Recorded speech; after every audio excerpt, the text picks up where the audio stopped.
to Ben Carper or Ben or any other kid who's going to college, just to give them advice and wish them well. And I will never forget that. I will never forget that. And I would just suggest if that were your kid, your son or daughter, you would not forget it either. Let me maybe do one more thing if I can.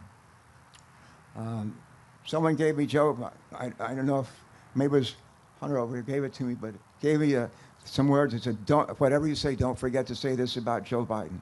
A visionary, a respected leader around the world, a compassionate man who was interested in everyday people. All right. I think, Martha, what did I forget? Nothing? All right, ladies and gentlemen, I think that's it for me. And with that, with me, where's Ronnie? Ronnie? Where's Ronnie? Ronnie, where are you, buddy? All right. Is this the time to introduce the 46th President of the United States, Delaware's Joe Biden? Let's hear it for, on your feet. Let me hear you. Put it on you. Woo!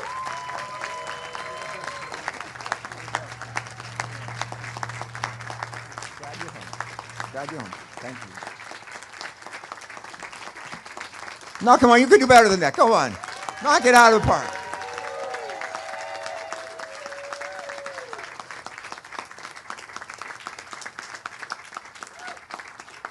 Thank you very much. The greatest honor of my life has been for 4 years being the Commander-in-Chief of the United States. The fact is that I don't think if I had come from any other state that would have happened. But in Delaware, everybody knows everybody. And it's important. It's important because, you know, we had that expression for the longest time. We do things the Delaware way. The Delaware way. Members of the House and Senate know, Democrat or Republican. They've learned to work together for the benefit of Delaware. Now remember, Tommy, we've been coming here for decades. First time I was here, I was reminded of that quote from R.G. Ingersoll, who said, "When the will defies fear, when duty throws the gauntlet down to fate, when they shun compromise with death, that's heroism." I remember thinking that day, the first time. Thinking about my uncles in World War II, thinking about people I knew, thinking about all the people who had laid down their lives. And ladies and gentlemen, it's good to be with so many friends on this solemn occasion. Tommy, Kyle, Lisa, Sarah, Nolan, and you're all outstanding leaders and proud Delawareans. And Chaplain, thank you for your invocation. And I want to acknowledge the keynote speaker today, a pathbreaker and a patriot, Chief Warrant Officer Ernestine Epps. Ernestine, thank you. Thank you for being willing to do this. I'm looking forward to hearing you. Folks, every year we come together to remember the brave women and men who gave their all for this nation, or as Lincoln called it, the last full measure of devotion. That's what it was, the last full measure of devotion. They laid down their lives so we could live our lives in peace, and maybe the most important word, with possibilities. And I know I speak for everyone here, and when I say we remember them every single day, not just this day, but every day, the people assemble under this tent. We remember them every day.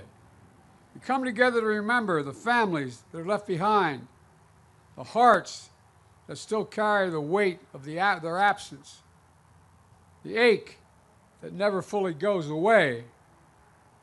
We come together to remember the debt we owe to the American military. The military is the solid spine, the spine of our nation. Our troops, our veterans, our military families, and our Gold Star families in particular. Only around 1% of all Americans defend 99% of us. 1%, just 1% of Americans risk the ultimate sacrifice. We owe them so much more than we can ever repay them. We have many obligations as a nation, but only one truly sacred obligation. Sacred obligation. That's to equip those we send into harm's way and care for them when their families when they come home and when they don't come home. It's a sacred obligation. I know for many of you, Memorial Day, like for us, is deeply personal. For the Bidens, this day is the 10th anniversary of the loss of my son, Bo, who spent a year in Iraq. And to be honest, it's a hard day.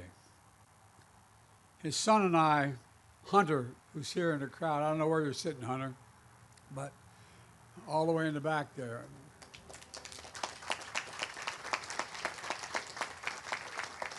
His daddy came to this event with me about the same age when he started. He just graduated from high school, heading off to college. And you know, it's being with all of you, but quite frankly, makes things a little bit easier. It really does. So thank you for allowing me to grieve with you. Some of you know, some of you knew my son, Bo. He served in the Delaware National Guard, including a year in Iraq. Remember, I got a phone call. I was in Washington. His dad, what are you doing Friday? I said, what do you need? And he said, I want you to pin my bars on. I said, pin your bars on? You have 2 kids, you know. Dad, somebody's got to do this, Dad. Proudest day of his life was putting that uniform on. That's not a joke. That's not hyperbole. That's real. And you know, it's one of the proudest things I ever did, pinning his bars on him. And it means so much to our family at the headquarters of the Delaware National Guard has been renamed after Bo. His legacy lives on. His children, his grandchildren, his great-grandchildren, like those you lost, will be remembered. They'll remember who he was.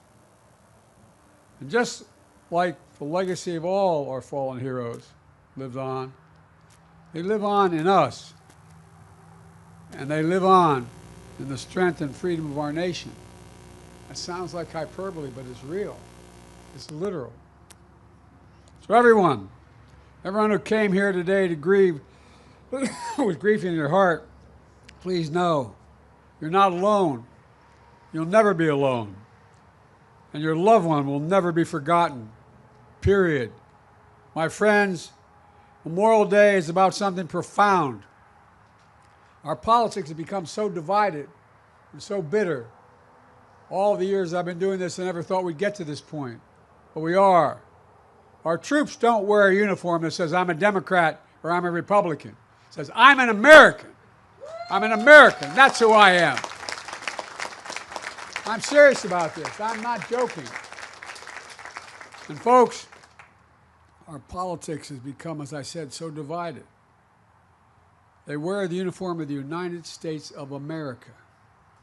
The only nation in the world, literally, not figuratively, the only nation in the world founded on an idea. An idea. Every nation was founded on geography, ethnicity, some unifying principle, but not an idea. The idea of America was founded on, we hold these truths to be self-evident, that all men and women are created equal, endowed by the Creator with certain inalienable rights, life, liberty, pursuit of that. We meant it. That's who we are. That's what makes America the most unique nation in the world, literally, not figuratively. In fact, folks, you know, for generation after generation, the profound idea has been defended by ordinary citizens who stepped up and answered the call. Because of them, American democracy has endured for nearly 250 years. Every generation has to fight to maintain that democracy. Every time, every generation. Because of them, our government is still of the people, by the people, and for the people. They are we. And now we must make sure that sacrifice has never been in vain. Let me close with this. The women and men we honor today who are no longer with us, but you can still hear their echoes.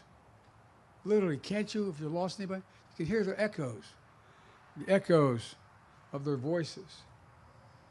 They're asking, what will we do? We who are alive, we who remain. They're not asking us to risk our lives. They're asking us to stay true to what America stands for. They're not asking us to do their jobs. They're asking us to do our job, to protect our nation in our time, now, to defend democracy, to be part of something bigger than ourselves. So today, let's renew our pledge to honor our heroes. I mean this sincerely. Renew our pledge to honor our heroes. Think of what they did. Think what they'd be doing if they were standing here today with us. Not only with our words, with our deeds. To care for their families. To support our veterans. With more, not less. I get really angry when I hear about veterans are seeking too much. They're not enough. That's why I wrote the legislation relating to Gold Star families and the rest. It's an obligation we have. It's a matter of honor. Honor.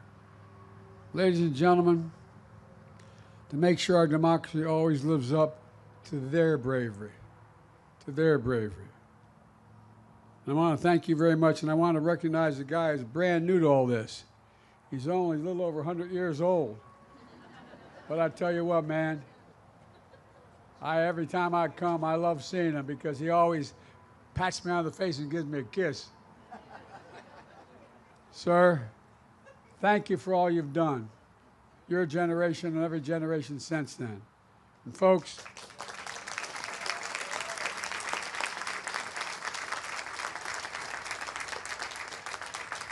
and I want to say this from the bottom of my heart, thank you, particularly to the Gold Star families. Thank you, thank you, thank you. The country owes you. Thank you.